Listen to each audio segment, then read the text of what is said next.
আসসালামু আলাইকুম ভাই।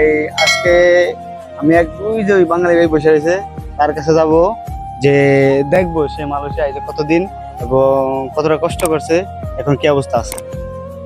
আসেন ভাই আসেন।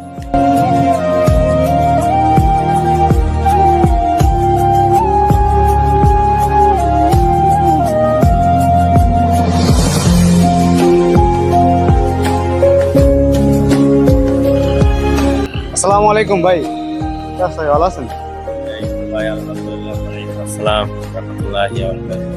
ভাই? আপনাদের কিছু কথা জিজ্ঞেস করবো, যদি কথাগুলো বলতেন ভালো হতো।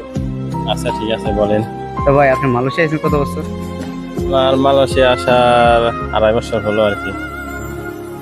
তো মালয়েশিয়া আইসা কি অবস্থা, কেমন লাগতেছে? এখন বর্তমান কিছুটা ভালো আগের চেয়ে আর কি। তো আপনি মালয়েশিয়া আইসা কি কষ্ট করতেন একটু অনুভব করলে আমাদের মাঝে একটু ভালো হতো। যখন আমি প্রথম আসি 2023 সাল আগস্ট মাস, তখন আইসা অনেক কষ্টে ছিলাম। 3.5 মাসের মতো বৈশা ছিলাম। এখন অনেকটাই ভালো মোটামুটি। তো আপনাদের কোম্পানি কি করছিল বর্তমানে? প্রথমে 3.5 মাসের মতো বৈশা রাখছে, কোনো কাজ কাম দেয় নাই। তারপরে অনেক কষ্ট রিকোয়েস্ট করে পাসপোর্ট নিয়ে, তারপরে অনেক বড় ভাইয়ের মাধ্যমে এক মার্কেটে কাজ নিয়ে 1-1.5 বছর কাজ করলাম, এই আর কি। আপনাদের পাসপোর্ট দিতে আপনাদের কি টাকা নিছিল? না, আমাদের তো কোনো টাকা নাই, যেহেতু 3.5 মাস পয়সা ছিলাম, এই কারণে টাকা পয়সা দিতে। এখন কি সে মার্কেটে কাজ করতেছেন নাকি? না, এখন মার্কেটে তো কাজ করে, এখন গুলো ফ্যাক্টরিতে কাজ করতেছি। আমাদের যে এজেন্ট, সেই এজেন্ট বলতে যে আমাদের সাথে কাজ করলে নতুন ভিসা লাগিয়ে দিব, টাকা নিব না। আপনাদের সেজন্য আশা। ভিসা কি লাগাই দিছে তারা? না, এখনো লাগিয়ে দেয় নাই, দিব তো বলছে। এখনো কি আপনাদের পারমিট আছে নাকি নাই? এখন বর্তমান নাই, কিন্তু এজেন্ট বলছে যে দিব সবার। পারমিট নাই কত মাস বা কতদিন? পারমিট নাই 4 মাস হলো। তো ওই যে আমাদের সাথে অনেকেই আছে, তারা মেডিকেল হচ্ছে, আমাদেরও ইনশাল্লাহ হবে। আপনাদের কি কোনো ভয় নেই নাকি যে কোনো একটা সমস্যা হলে পারমিট নাই, কোনো ডকুমেন্ট নাই?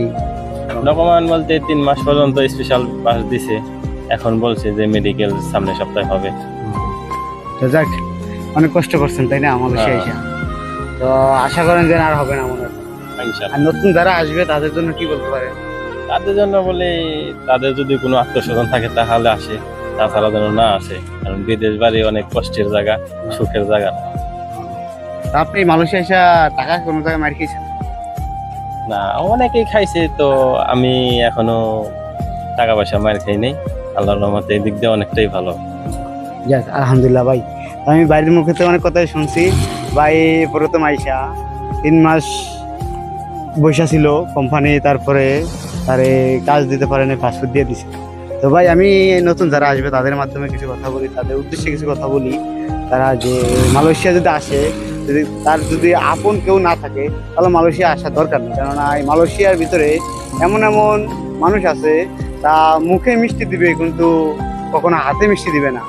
তো এই জন্য বলতেছি, মালয়েশিয়া যদি কারো আপন কেউ থাকে তাহলে আসবেন, আর নয়তো আসার দরকার নেই। কেননা সিন্ডিকেট অনেক বেশি মালয়েশিয়া। মালয়েশিয়ার জেলার অবস্থা অল বিশ্বের ভিতরে 1 নম্বর খারাপ, এটা 100% গ্যারান্টি। কারণ আমরাও মালয়েশিয়া আইছি, মালয়েশিয়া প্রবাসী। তো আমি চাই না যে মালয়েশিয়া এসে কেউ দালালে গালে দেউক। সব দেশে দালাল আছে কিন্তু কম আর বেশ, তাতে বেশিরভাগ মালয়েশিয়া দালাল বেশি। তো আমি সবার উদ্দেশ্যে বলি, নতুন কেউ আসলে মালয়েশিয়া কেউ থাকলে আসবেন, তাছাড়া কেউ আসবেন না। আল্লাহ হাফেজ, ভালো থাকুন, আসসালামু আলাইকুম।